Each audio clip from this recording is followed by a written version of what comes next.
This is Sister Techi of Signs and Wonders. At ako naman po si Brother Froilan Hall. Sa umagang ito, tungkol po sa mga pagnanakaw ang ating pag-uusapan. Ako, Pagnanakaw?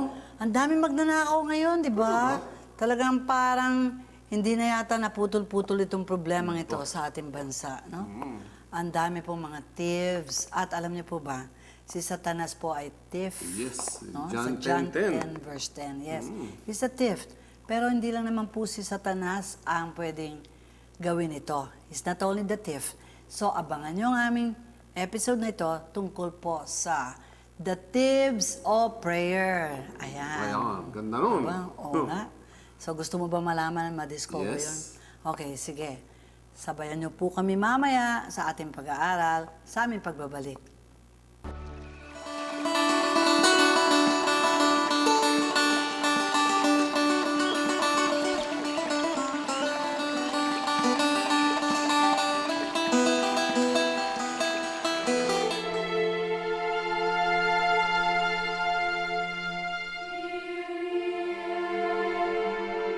Good morning. Ang ating pong pag-aaralan ngayon ay tungkol po sa The Thieves of Prayer. Naku, napakarami po talagang magnanakaw para po hindi tayo makapanalangin. So, kami po ay buong pusong hinahandog sa inyo ang pangangaral na ito. Thieves of Prayer. John 10 verse 10, Satan is a thief. John 8:33, Satan is the father of all lies. At sa Matthew 13, the parable of the sower, inihantulad po si Satan sa mga ibon na tinuklaw ang binhi o ang salita ng Diyos sa naitanim ito sa matigas na lupa o hindi nabaon sa puso ng nakikinig. Each day, there is something that hinders a person from time with God. Hindi po ba? You need to find what yours are. If we don't pray, we can't expect to see anything spiritual happen in our lives, and neither will we ever convince the sinner they need God. Ang prayer po ay napaka-importante. A prayerless life is a life led by Satan. He doesn't care for you being faithful to church or to any other activities in the community that you may have. It's prayer that he desires to control. He knows na ang panalangin at ang salita ng Diyos ay napakahalaga. That very thing that keeps him from bound. Kaya there are countless stories since then of the many miraculous taking place and protecting hand of God, delivering brothers and sisters, people from desperate situations. At ito po ay makikita natin sa the book of Daniel. It is a book of men in captivity that not only prayed but found favor in the house of their captors. Katulad po yung men of prayer who was angels battling Satan to bring and minister to Daniel sa Daniel 10. 21 days po na naghihintay siya, kala niya ay wala pong sagot, pero sinabi, sa umpisa pa lang na nanalangin ka, sinagot ka na ng Diyos. At nagpadala na ng ministry ng angels na hahandog sa iyo ang solusyon at ang sagot, pero nagkaroon ng digmaan sa kalangitan. Ito nga po yung si Angel Gabriel at saka si Saint Michael the Archangel ang naglaban at si Satan. So sa Hebrews 11, it is a book of faith. But faith doesn't just happen, brothers and sisters. It is created by prayer. A prayer that is answered builds faith. So, if you don't pray, you have no faith or little faith and few answers. Yan po. Napaka-importante po yan. Basahin po natin yung Psalms 3:4. Ang sabi po doon, I cried unto the Lord with my voice, and He heard me out of His holy hill. Now, will God have to send a storm sa buhay natin to get us to call Him? Kinakailangan pa po ba ito para tayo po ay tawagin ng Diyos para sumangguni sa Kanya, manalangin sa Kanya? Moses also ay napakalakas po ng kanyang panalangin. He pleaded with God to change God's mind and not destroy the rebellious carnal-minded Israelites sa Book of Numbers, chapter 14, 11 to the 19th. At ito'y pinakinggan ng Panginoon. Si Hannah po, no, who was barren and she asked God to give her a child of their own sa 1 Samuel 1, 5 to 11, binigay po ng Panginoon ang kanyang anak na si Samuel. At si David beseeched God to forgive him for committing adultery sa Psalms 51, pero pinakinggan din po siya ng Panginoon at siya po ay pinatawad ng Panginoon. And before he was taken to be crucified, Jesus himself, brothers and sisters, asked God to protect his disciple. And you can read this sa intercessory prayer ng Panginoon sa John 17, 6 to 11. Pero alam niyo mga kapatid, yun nga po, sa paliwanag ko ngayon, talagang ang Satanas po ay magnanakaw. He wants to rob us from the many blessings that God wants to give us. No, if only we will pray, sabi niya sa Jeremiah 3 verse 33, you will see mighty things unknown to you. Imagine mighty things unknown to you, mga milagro, mga misteryoso, mga bagay na hindi niyo pa nasasaksihan, makikita niyo pag kayo'y tumawag sa Kanya. So yan po, sabi niya, call on me and I will answer you and I'll give you mighty things unknown to you. So, subukan niyo po yan. Ano po ba itong mga thieves of prayer o mga paraan na mananakaw ang ating oras sa ating pananalangin? Ang una po, we're not desperate enough for God. Ayun. Hindi ho tayo talagang ganon yung passion natin to even call God or the passion to talk to Him. Marami po sa atin, hindi po ba aminin natin? Na hindi naman talaga tayo nananalangin araw-araw. Sa gabi, medyo inaantok ka pa, hindi ka na rin nananalangin. Wala tayong oras na ibinibigay sa Panginoon. Ito po'y pakikipag-usap, ang prayer po ay pakikipag-usap sa Panginoon Paano po natin siya maririnig kung hindi natin sinasanay ang ating tenga? Paano natin malalaman ang mga panukala niya na dapat po ay alam natin para maiwasan natin pananalangin na para lamang po sa atin at masamang motibo. So, yun po. Number one thief is we are not desperate enough for God. Will God have to take away our blessings to get our attention? So, praying always with all prayers, ang sabi ni St. Paul sa mga taga-Ephesians, praying always with all prayers and supplication in the Spirit, and watching thereunto with all perseverance and supplications for all the saints. Maliwanag po yan. Ang pangalawa, naku, talagang biktima tayo nitong pagpapabukas or pag-aantala. Ito po ay ang procrastination. Ayan. Or, siguro madalas po ito pinagpapabukas natin, kaya bucastination. Ayan, di ba? Alam nyo, let us stop putting off prayer.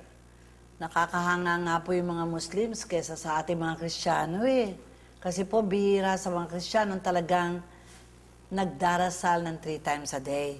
Tulad po kay Daniel 3. Ang mga Muslims will pray in the street, at airport. When it's time to pray, they pray, mga kapatid. Every day, ang mga Muslims po, mga kapatid, millions of Muslims turn towards Mecca and pray. They're required to pray 5 times. Alam niyo po ba yan? 5 times a day. At daybreak, noon, mid-afternoon, sunset, and evening. Tayo po kayang mga Katoliko, mga Christians, baka napapabayaan po natin ito na lumilipas ang isang araw, nakalimutan natin magdasal kasi umaga pa lang, dinedelay na natin. Mamaya na lang. Mag-ano muna ako, magbabasa-basa. Hanggang sa pangatlo po, busy. We became very busy. Now, ang tanong, why are you so busy? Why am I so busy? Maybe, itong oras na ito, it's time to step off our treadmills of endless activities. No, araw-araw talaga napakarami natin po mga activities. And then grab our Bibles, if you have, and sit down with the Lord to have an honest self-examination kay Lord. Na pinagpapalit po ba natin ang Panginoon sa mga schedules natin? kaya naman talaga natin magdasal eh. Kaya lamang, mga kapatid, yun nga, yung schedules natin, palagi po pinupuno natin hanggang sa wala na po talagang natitirang oras para magdasal tayo. At kung may matitira naman, ayun nga, sa kakadelay natin, naubos na, leftover, inaantok ka na sa gabi. So ayun, hindi ka na rin nagdasal, hindi ba kapatid? Ang tinatawag ko nga doon ay pillow kind of prayer. Natutulog ka na lang na hindi ka nagdasal. Mga kapatid, remember, yun po ay sinasabi sa atin ng Panginoon, ask and you shall receive. Seek and you shall find. Knock and it shall be open unto you. Ang pangapat po, no time. Ayun, ako, diba? Pinagpapaliban hanggang wala na talagang oras. We should never wonder why God doesn't answer our prayers. Bakit po? Paano wala naman tayong oras sa Kanya? Ano po ba yung sinasabi doon, no? Doon po sa sinasabi ng wala ka ng oras. No? Ano po ba yun? I can tell you why. He very seldom hears our voices calling Him. So how often should we pray? Men ought always to pray. So ang time po dapat may oras tayo because in Ecclesiastes 3 verse 11, there is a season for everything. A time to live, a time to die, a time to play, a time to enjoy, a time to mourn. So may oras po. Nasa sa inyo ho yun eh. Kung bakit hindi tayo nakapag-i-schedule sa Panginoon. Alam niyo mga kapatid, pansamantala pong ako hihinto dito kasi po may part 2 po ang tips. Napakarami po kasing pwedeng magnakaw ng ating panalangin, di ba? So alam ko, sa muli nating pagbabalik sa next episode, kasi wala na po tayong oras, ay nandyan kayo at mag-aabang ng part 2 ho, pang-5, okay? So, pansamantala, yung pong aking mga sinabi sa inyo, sana po naman, huwag na tayo magpaliban, magkaroon po tayo ng passion to really call on God early in the morning, Mark 1:35. Huwag na po tayong, yung business natin, huwag ho nating lalaglagang Lord. There is always a schedule to make an effort, mga kapatid. So ito po ang inyong kapatid, Sister Techi Rodriguez.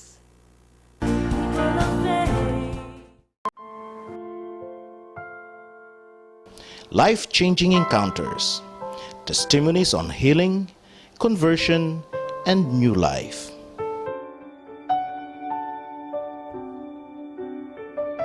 Good morning. Ako si Lina Vargas, Sister Lina Vargas, and this is my husband. Good morning. Ako po si Alexander Vargas. Taga po kami, Los Angeles chapter ng Lord's Flock. So, Bali, 3 taon na po kami sa The Lord's Flock. Malaki ho ang naitulong ng Lord's Flock sa buhay namin. Lalong-lalo na ho sa pagiging pamilya, sa isang buong pamilya. actually, matagal kaming inaya nung office mate ko, si Sister Ophelia Blanco. Sa LA chapter din siya.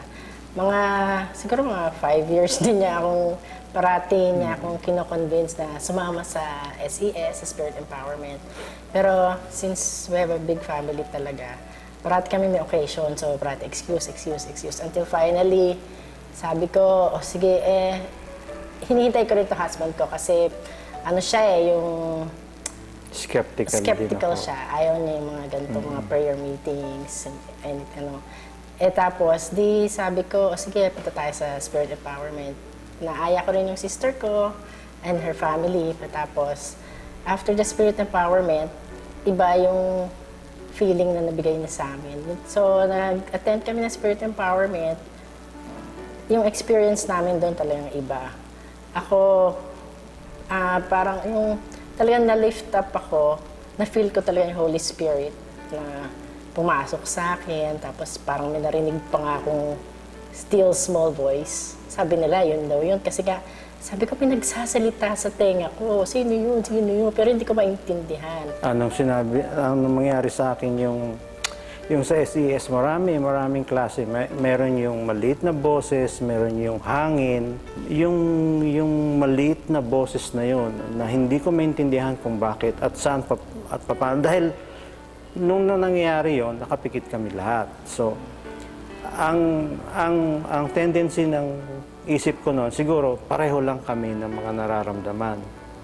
Yun nangyayari sa amin. Pero nung pagkatapos nung pagkakataon na yon, tayo nag-share lahat, isa't isa, no?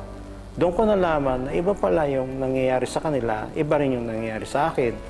Medyo kinilabutan ako noon dahil first time kong maunawaan kung anong ibig sabihin nun. Ngayon, hanggang sa dumating na palagi kaming nakaka-attend ng worship prayer meeting, si Tatay Bob, pinakamalaki ang naibigay sa aking yung umpisa. Nung una kasi, sabi ko kay Tatay Bob, nagbabasa na ako ng Bible. Pero sabi niya sa akin, mas maganda, unahin mo, mag-umpisa ka sa yung New Testament. Maraming tanong sa buhay ko na instantly, habang nagbabasa ako, yung pagka meron akong nakita, ito yung sagot sa tanong ko sa buhay ko. Yung experience ba na yung calm na kaagad ang pakiramdam mo na you don't have to go and ask for anything else. Kasi ako, marami akong binibiling libro. Kasi marami akong tanong talaga sa buhay. Ngayon, kahit si Mrs., marami akong binibiling libro. Minsan nagre-reklamo na siya. Wala na kayong paglalagyan ko minsan. Dahil ang hanap ko noon is yung internal questions na hindi ko maihanap ng sagot. Sa Bible lang talaga. Pero nung nagbago na ang buhay namin, dahil nga marami na kami... na nababasa namin. Oo.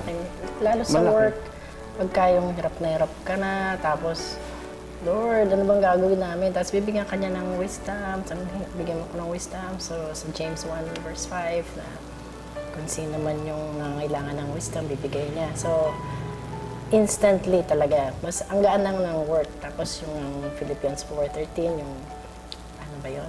I can do all things through Christ who strengthens me. Parati ko yung dinadasal.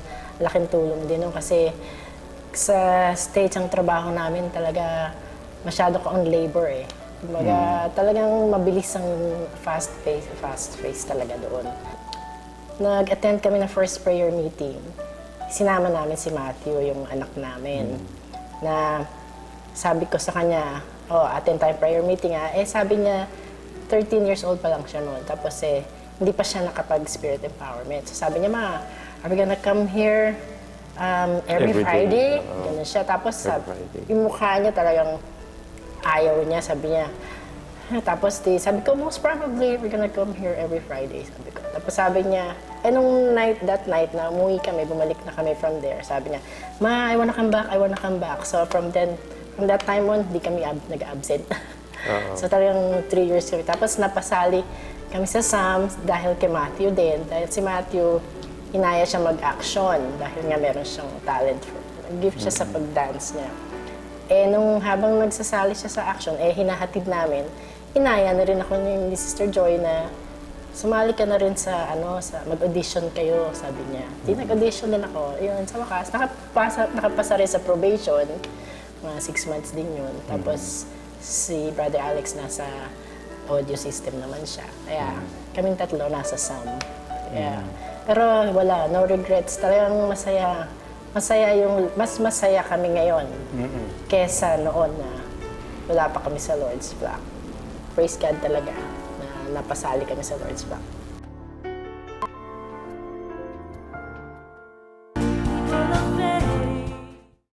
Mga kapatid, kami po ay mananalangin ni Brother Froy.